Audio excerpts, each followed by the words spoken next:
Curious minds to another deep dive. Today, we're embarking on a really unique journey inward. We're exploring a concept that honestly promises to transform how we understand ourselves and, well, the world around us.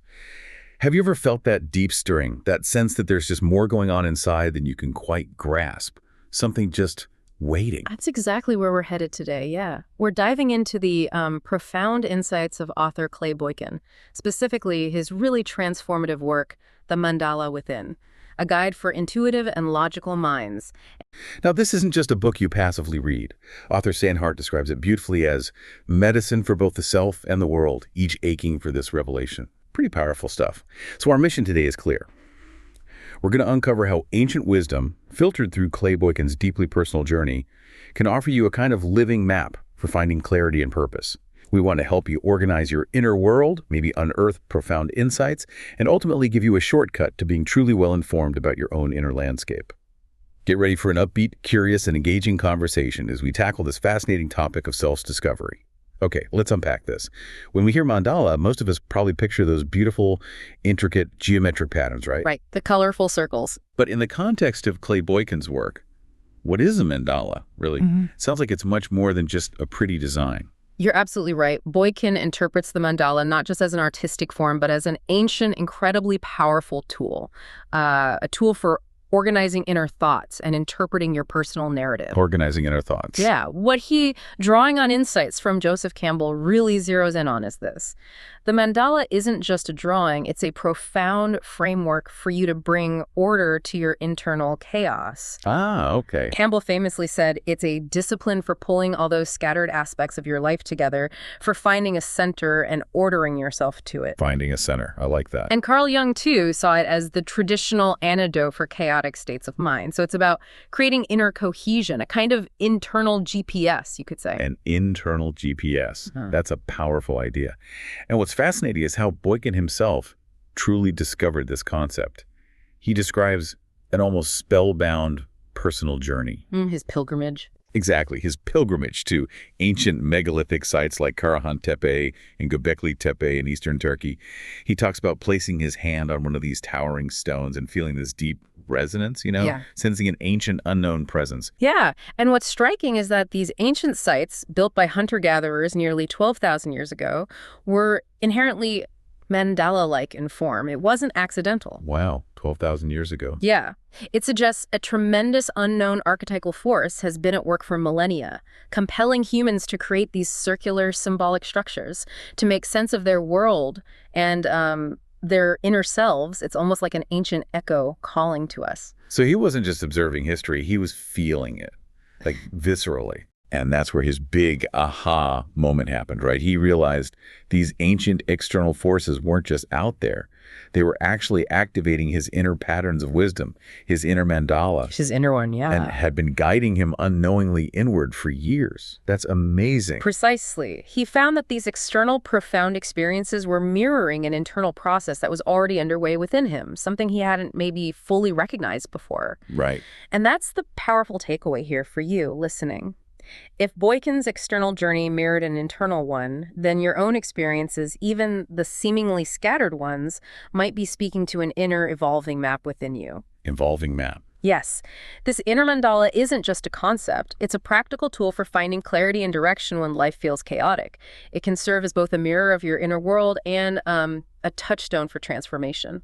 Okay, here's where it gets really interesting for me, because Boykin then asks a question I think almost everyone can relate to.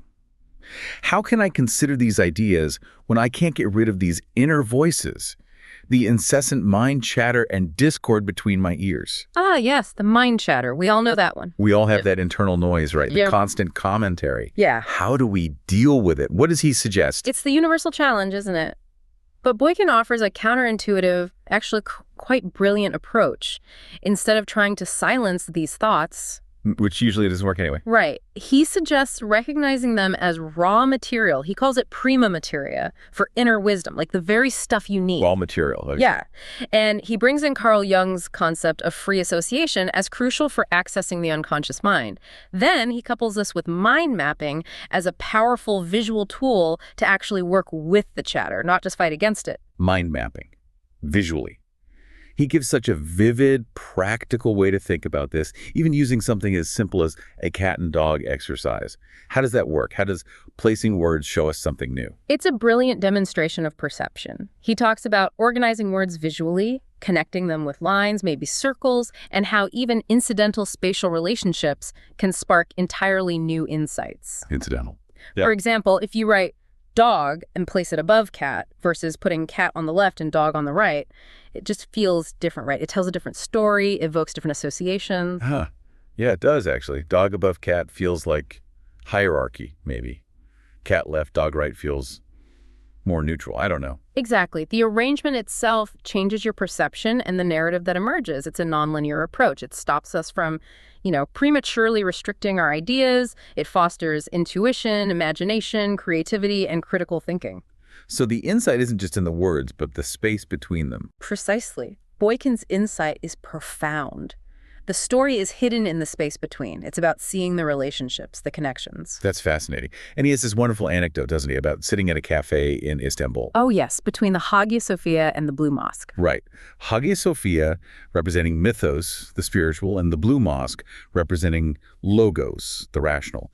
And he sees this elderly woman. Finding stillness amidst the chaos, the call to prayer echoing, the city bustling. And she's just centered. It really highlights that balance, doesn't it? Between the ethereal and the rational that we need for inner wisdom. It's a powerful image of finding that internal quietness despite external noise.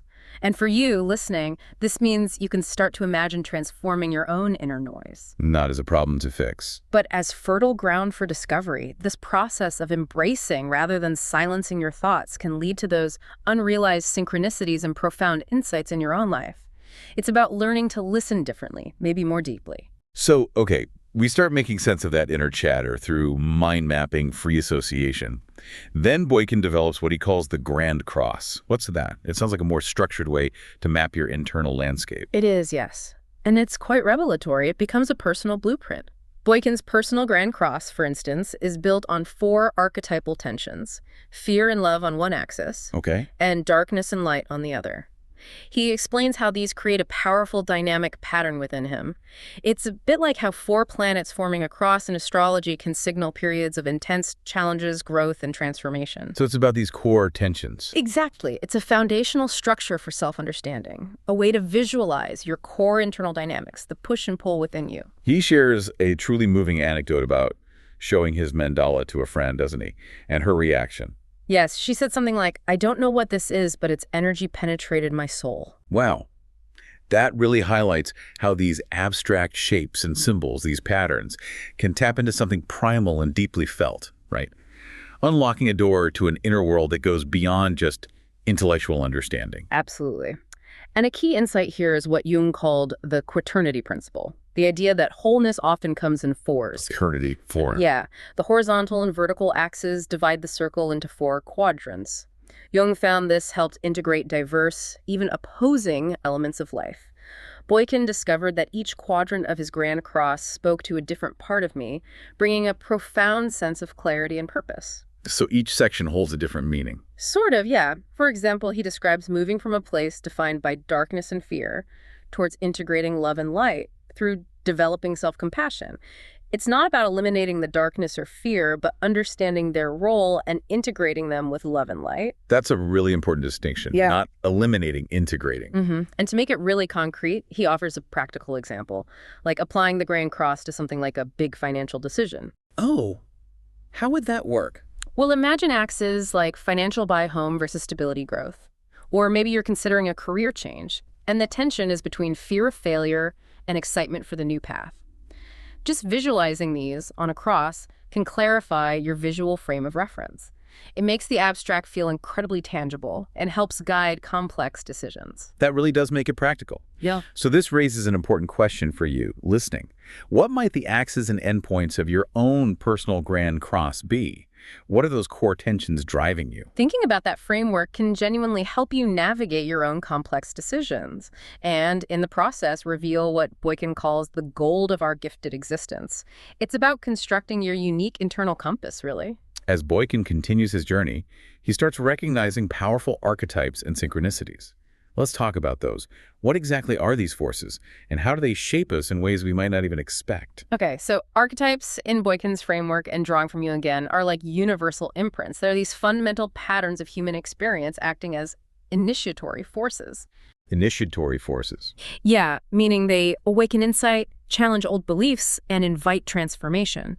Boykin, for instance, had this powerful realization that he embodied the wounded healer archetype. Ah, like Chiron from Greek mythology, the healer who couldn't heal himself. Exactly. He explains how recognizing this specific archetype brought coherence, a sense of understanding, to the scattered self-talk that had troubled me for years.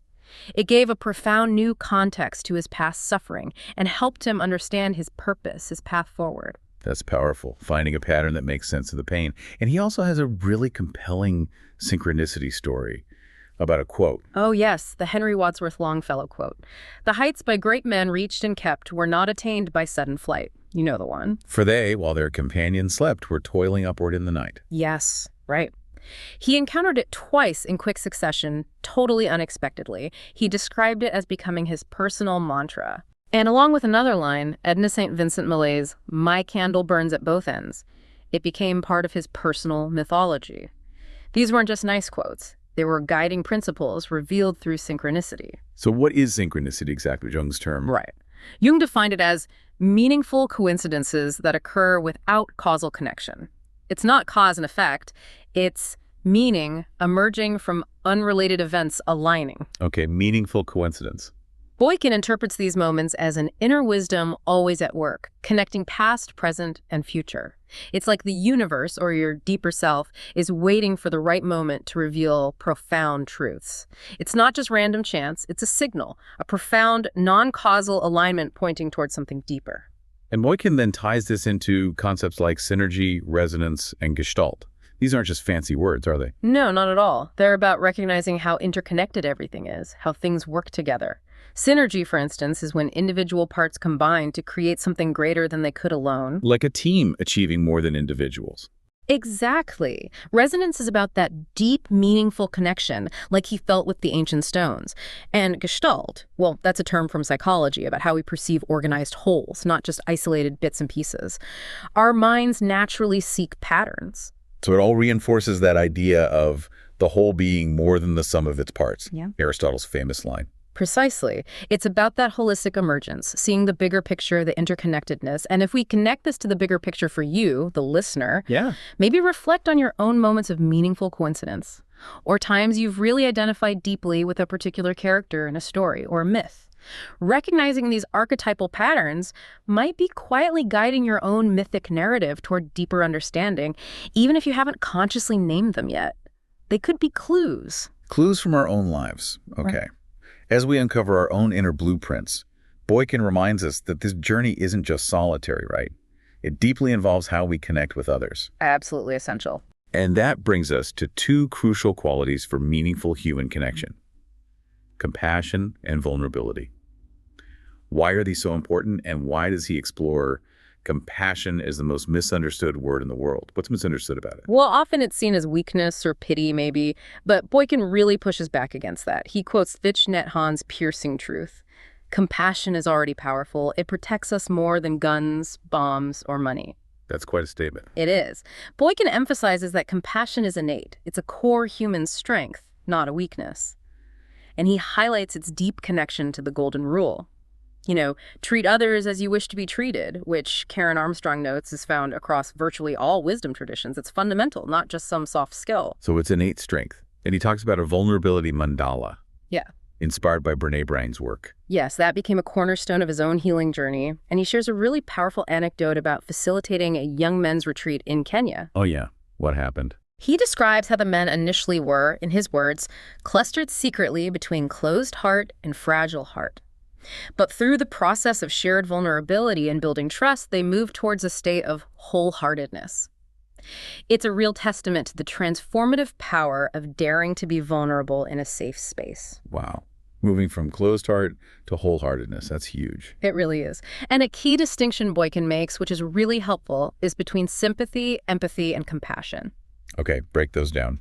Sympathy, he suggests, can sometimes be a shadow side, more like feeling for someone, maybe even pity. Empathy is deeper. It's truly feeling with someone, understanding their perspective. Right. But true compassion goes one step further. It's feeling with someone and being moved to act, to help alleviate their suffering. Feeling with and acting. Exactly. And he underscores that vulnerability lies at the heart of this process. It's the willingness to connect authentically that offers profound power to bridge that gap between simply understanding someone's pain and actually doing something meaningful about it. So, as you listen, maybe consider this. Where are you on your own vulnerability mandala? How comfortable are you with vulnerability? Thinking about this can help you acknowledge these often challenging emotions and maybe transform your observations into meaningful action, helping you show up with your whole heart in your life and in your connections with others. Okay, then Clay Boykin describes something he calls a contemporary alchemical mandala. What's that about? It sounds like another layer, where even deeper meanings and thoughts beneath the thoughts emerge from that original grand cross. It is. It's like evolving the model further. This contemporary mandala organizes these really profound concepts like awareness, perception, perspective, and change. Deeper concepts. Yeah, and crucially, Boykin focuses particularly on perspective and the concept of oneness. He draws these really powerful metaphors from, believe it or not, quantum physics. Quantum physics, how did that connect?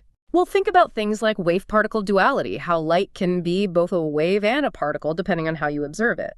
Or quantum entanglement, where two particles remain connected, influencing each other instantaneously, no matter how far apart they are. Okay. Weird science stuff. Right.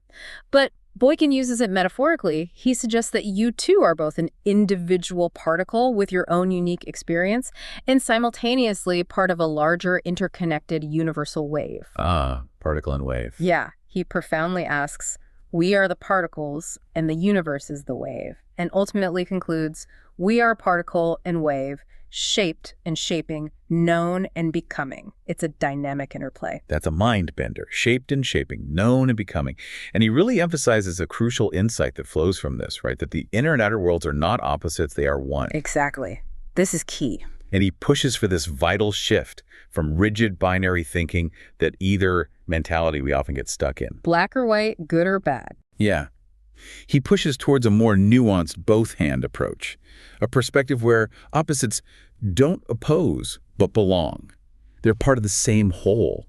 It's a powerful shift in perspective that transforms how we see, well, everything. It really does. And he then touches on wholeness, not as some static state of perfection we have to achieve. Which feels impossible anyway. Right. But as a living integration, something constantly unfolding, always in process. And infinite possibilities isn't about having endless choices that paralyze us, but experiencing a presence that expands each moment rather than narrowing it. It's about an expansive, dynamic way of being in the world. This raises a really important question for you, the listener. How can you apply this both-hand thinking to the complexities in your own life, the tensions, the paradoxes?